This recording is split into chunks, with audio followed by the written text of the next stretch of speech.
भागवत शब्द में 4 अक्षर है, समझिएगा सब लोग। भा, गा, वा और ता।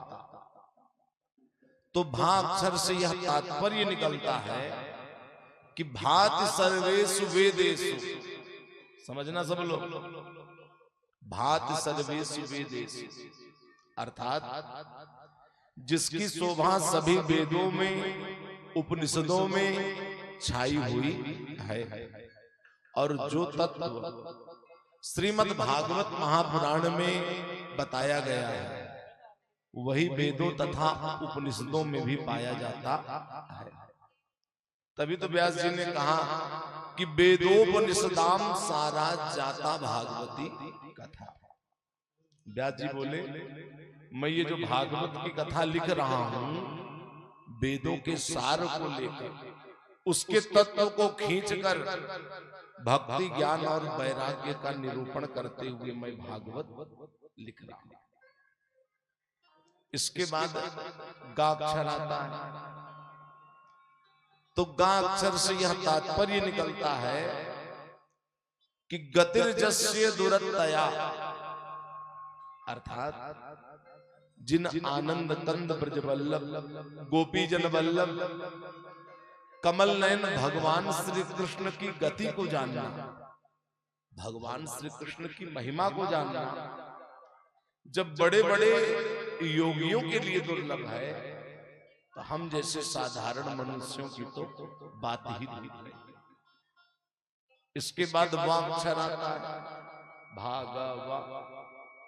तो वा अक्षर से यह तात्पर्य निकलता है कि वरिष्ठम सर्वधर्मेषु, भगवत भक्तों आत्म कल्याण के लिए भगवत प्राप्ति के लिए जितने भी प्रकार के ज्ञानमय तत्वमय साधन शास्त्रों में बताए गए हैं उन सभी में भागवत धर्म सर्वोपरि धर्म कहा गया है।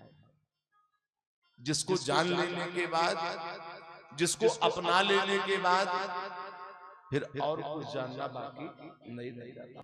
तो वरिष्ठम सर्वधर्मेषु, आत्म कल्याण के लिए भगवत प्राप्ति के लिए जितने भी प्रकार के ज्ञानमय तत्वमय साधन शास्त्रों में बताए गए हैं उन सभी में भागवत धर्म सर्वोपरि धर्म कहा गया है।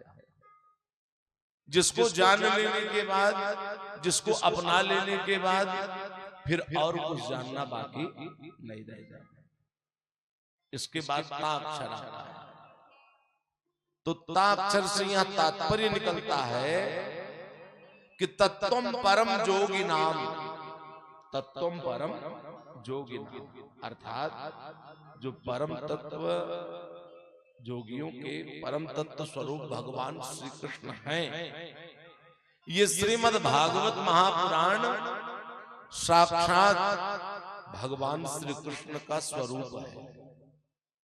इसलिए भागवत जी का एक नाम और भी है, परमहंस संहिता।